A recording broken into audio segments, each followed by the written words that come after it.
ঝিঙে একটি কম ক্যালোরিযুক্ত সবজি যা অতিরিক্ত ওজন কমাতে সাহায্য করে। আসসালামু আলাইকুম, কেমন আছেন সবাই? আশা করি সবাই অনেক অনেক ভালো আছেন। আলহামদুলিল্লাহ, আমরাও ভালো আছি।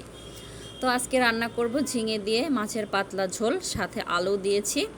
তো ভিডিও জুড়ে দেখতে থাকুন, এনজয় করুন, আশা করছি অনেক অনেক ভালো লাগবে। তো ঝিঙেতে প্রচুর পরিমাণে ফাইবার রয়েছে, ফলে আপনাকে দীর্ঘ সময়ের জন্য শরীরের শক্তি বৃদ্ধি করতে সাহায্য করে এই ঝিঙে, এবং অতিরিক্ত খাওয়া রোধ করতে পারে এই ঝিঙে। তো আপনাদের সাথে কথা বলতে বলতে আমি চুলায় কড়াই বসিয়ে পরিমাণ মতো তেল দিয়ে দিয়েছি। তেলটা গরম হয়ে গেছে, এখন মাছগুলা ভেজে নিচ্ছি। তো মাছে হলুদ, লবণ, মরিচের গুঁড়া আগেই মেখে নিয়েছিলাম, এখন শুধু তেলের মধ্যে ভেজে নিচ্ছি। তো যাই হোক, এই পর্যায়ে আমার মাছগুলা ভেজে নেওয়া শেষ। তো এখন উঠিয়ে নিচ্ছি। তো ঝিঙে পুষ্টিকর একটা সবজি, আর শাক সবজি তো প্রচুর পরিমাণে পুষ্টি থাকে, সবাই জানে। আর ঝিঙে খেলে হজমের উন্নতি হয়। ঝিঙে রক্ত দূষণ করতেও রক্ষা করে। তো মাছগুলা ভেজে এই পর্যায়ে আমি উঠিয়ে নিচ্ছি। ওই একই তেলে আমি এই যে কুমড়া বড়িগুলো ভেজে নিচ্ছি। তো মাছের সাথে কুমড়া বড়িটা খেতে কিন্তু অনেক মজাই লাগে। তো এটা শীতের সময় তৈরি করা হয়। তো শীতের সময় একটু বেশি ভালো লাগে। তো এখনও ভালোই লাগে, কিন্তু শীতের চেয়ে একটু কম আর কি। তো কুমড়া বড়িগুলো আমি ভেজে এই পর্যায়ে উঠিয়ে নিচ্ছি। এই পর্যায়ে যে ওই একই কড়াইতে আমি এই যে সব মশলাগুলো দিয়ে দিলাম, যা যা লাগে আর কি মাছ রান্না করতে। তো পরিমাণ মতো হলুদের গুঁড়া, লাল মরিচের গুঁড়া, ধনিয়া গুঁড়া আর স্বাদ অনুযায়ী লবণ।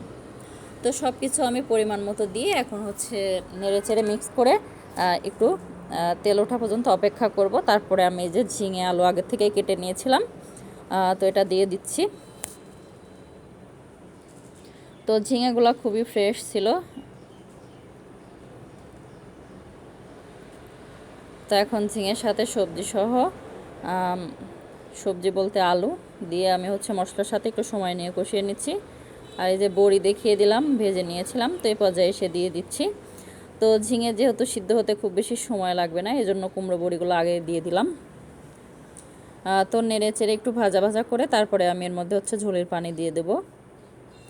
আর আপনি যদি আমার চ্যানেলে আজকে নতুন এসে থাকেন, চাইলে আমার চ্যানেলটিকে সাবস্ক্রাইব করে নিতে পারেন। আর এই ভিডিওটি যারা ফেসবুক পেজ থেকে দেখছেন, চাইলে তারা পেজটা ফলো দিতে পারেন।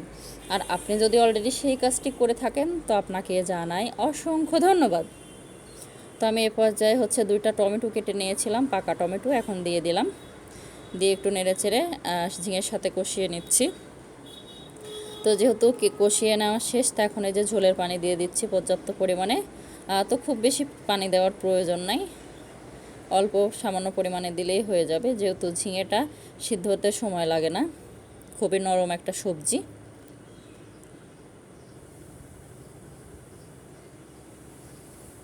তো ঝোলের পানিটা ফুটে গেলেই আমি মাছ ভেজে রাখা মাছগুলো দিয়ে দেবো আর কি। তো ভিডিওটির এই পর্যায়ে এসে এখন পর্যন্ত যারা ভিডিওটি দেখছেন অথচ একটা লাইক দিতে ভুলে গিয়েছেন, প্লিজ একটা লাইক দিতে ভুলবেন না। আর ভিডিওটি যদি বেশি বেশি ভালো লাগে, কমেন্টের মাধ্যমেও জানাতে পারেন, চাইলে ভিডিওটি ফ্রেন্ড ও ফ্যামিলির মাঝে শেয়ারও করতে পারেন। তো ভেজে রাখা মাছের পিসগুলো দিয়ে দিলাম এই পর্যায়ে এসে। তো আর সামান্য কিছুক্ষণ জাল করে ঝোলের পানিটা একটু শুকিয়ে নামিয়ে নেব আর কি।